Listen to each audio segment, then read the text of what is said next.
Hi everybody, Miss Van Housen here, ready to read The Tale of Despereaux with you. We are on chapter 10 already, Good Reasons. I'm sitting outside here on campus. I like a little fresh air, and I'm curled up with a good book by the rock. And do you remember where we left off? Let's see.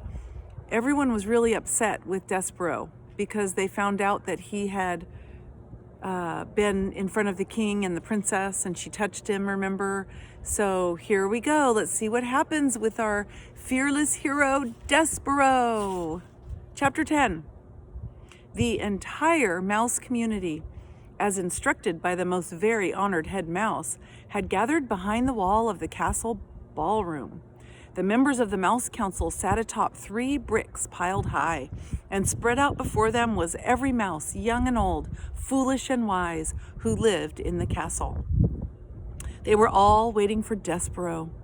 "Make way," said Furlough. "Here he is. I've got him. Make way." Furlough pushed through the crowd of mice. Despereaux clung to his brother's tail. "There he is," the mice whispered. "There he is. He's so small. They say he was born with his eyes open." Some of the mice pulled away from Despereaux in disgust, and others, thrill seekers, reached out to touch him with a whisker or a paw. The princess put a finger on him. They say he sat at the foot of the king. "It is simply not done," came the distinctive voice of Despereaux's Aunt Florence. Make way," shouted Furlough. "I have him right here. I have Despereaux Tilling, who has been called to sit with the Mouse Council." He led Despereaux to the front of the room. "Honored members of the Mouse Council," shouted Furlough, "I have brought you Despereaux Tilling, as you requested, to sit with you." He looked over his shoulder at Despereaux. "Let go of me," Furlough said. Despereaux dropped Furlough's tail. He looked up at the members of the Mouse Council. His father met his gaze and then shook his head and looked away. Despereaux turned and faced the sea of mice. "To the dungeon!" a voice cried. "Straight to the dungeon with him!" Despereaux's head, which had been full of such delightful phrases as "happily ever after" and "lovely ears" and "I honor you," suddenly cleared. "Straight to the dungeon!" another voice shouted.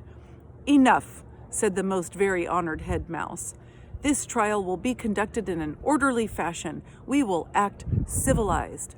He cleared his throat. He said to Despereaux, "Son, turn and look at me."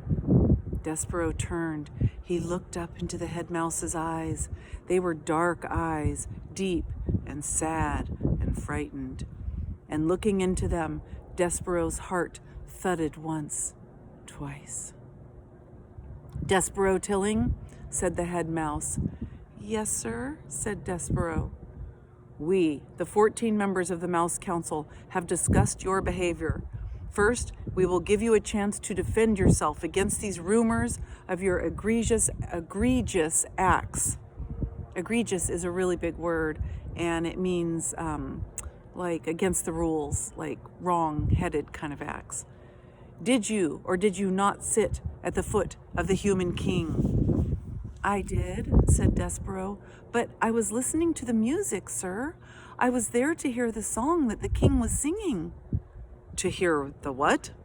"The song, sir. He was singing a song about the deep purple falling over sleepy garden walls." The head mouse shook his head. "Whatever you are talking about is beside the point. The question is this, and only this. Did you sit at the foot of the human king?"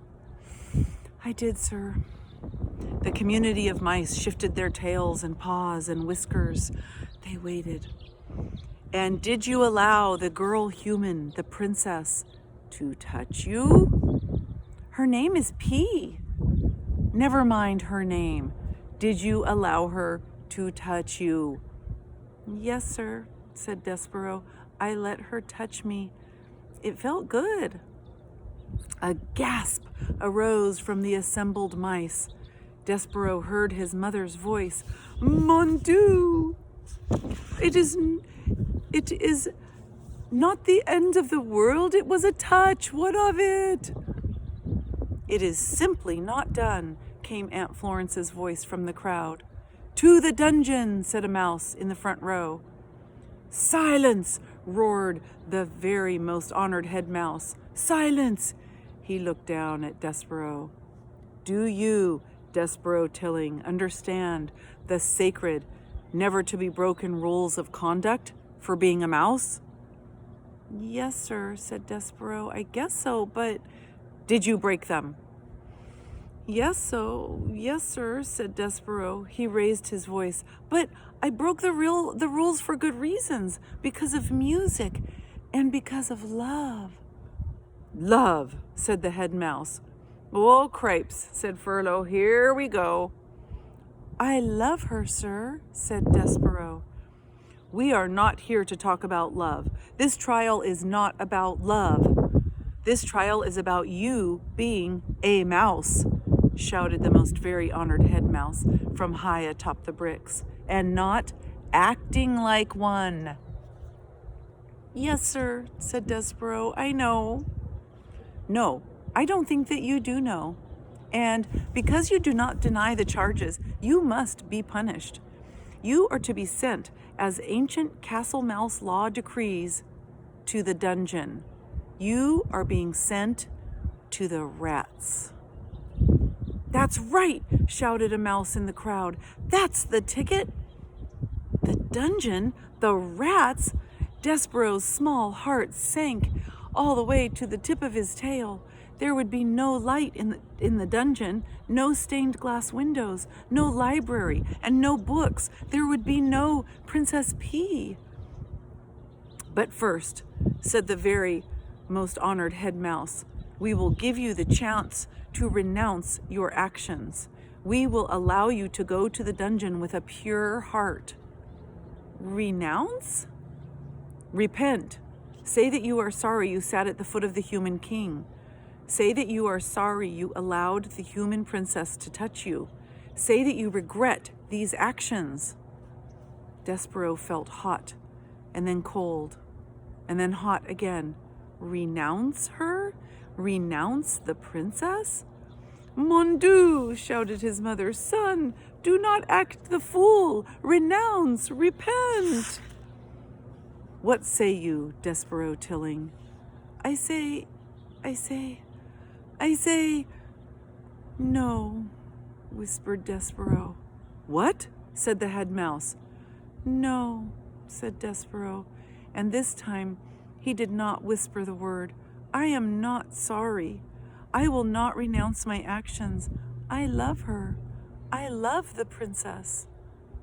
There was a bellow of collective outrage. The whole of the mouse community surged toward Despereaux.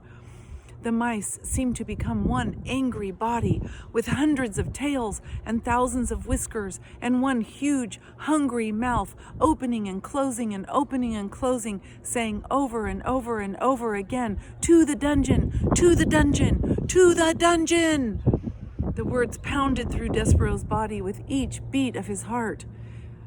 Very well, said the most very honored head mouse. You will die then, with a black heart. Threadmaster, he called, bring out the thread.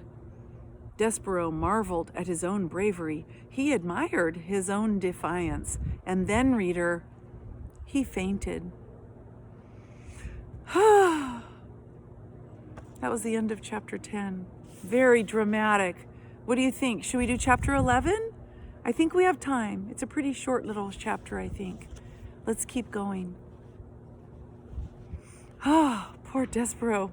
Chapter 11, The Threadmaster Cometh. When Despereaux came to, he heard the drum. His father was beating a rhythm that had much more boom and much less tat. Together, Lester and the drum produced an ominous sound that went something like this. Boom, boom, boom, tat. Boom, boom, boom, tat.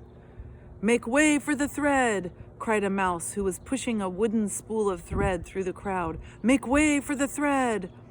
Boom, boom, boom, tat, went the drum. To the dungeon, shouted the mice. Despereaux lay on his back, blinking his eyes. How, he wondered, had things gone so terribly wrong? Wasn't it a good thing to love? In the story in the book, love was a very good thing. Because the knight loved the fair maiden, he was able to rescue her. They lived happily ever after. It said so in the book. They were the last words on the page. Happily ever after. Despereaux was certain that he had read exactly those words time and time again. Lying on the floor with the drum beating and the mice shouting and the threadmaster calling out, "Make way, make way!" Despereaux had a sudden, chilling thought. Had some other mouse eaten the words that spoke the truth? Did the knight and the fair maiden really not live happily ever after? Reader, do you believe there is such a thing as happily ever after? Or, like Despereaux, have you too begun to question the possibility of happily ever after? Happily ever after, whispered Despereaux. Happily ever after, he said again as the spool of thread came to stop beside him. The thread, the thread, the thread, murmured the mice. I'm sorry, said the mouse behind the spool, but I have to ask you to stand up. I have to do my job. Despereaux got slowly up to his feet. On your hind legs, please, said the threadmaster. It's the rules. Despereaux stood on his hind legs. Thank you, said the mouse. I appreciate it. While Despereaux watched, the threadmaster unwound a length of red thread from the spool and tied a loop. Just enough for the neck, muttered the mouse. No more, no less. That's what the last threadmaster taught me. Enough thread for the neck. He looked up at Despereaux and then back down at the loop of thread. And you, my friend, have a small neck. The threadmaster raised his arms and put them around Despereaux's neck. He leaned in close, and Despereaux smelled celery. He could feel the threadmaster's breath in his ear as he worked at tightening the thread. Is she beautiful? The threadmaster whispered. What? Said Despereaux. Shh. Is the princess beautiful? The Princess P? Yes. She is lovely beyond all imagining, said Despereaux. Just right, the threadmaster said. He drew back. He nodded his head. A lovely princess, just so. Like a fairy tale. And you love her, as a knight loves a maiden. You love her with a courtly love, and love that is based on bravery and courtesy and honor and devotion. Just so. How do you know that? Despereaux said. How do you know about fairy tales? Shh. The mouse leaned in close, and Despereaux smelled celery again. Green and alive. Be brave, friend, whispered the threadmaster. Be brave for the princess. And then he stepped back and turned and shouted, Fellow mice, the thread has been tied. The thread has been knotted. A roar of approval went up from the crowd. Despereaux squared his shoulders. He had made a decision. He would do as the threadmaster had suggested. He would be brave for the princess. Even if, reader, could it be true? There was no such thing as happily ever after. That's the end of chapter 11, and there's a picture for you we can end with today. It says, just enough for the neck, muttered the mouse. No more, no less. Let's see if I can get this in here for you. Wait, it's hard to see. I'm looking at the sun. Sorry. There we go. Am I getting the picture in there for you? See the threadmaster measuring the rope for the neck? Okay, I'll see you next time, you guys. Happy Monday of learning.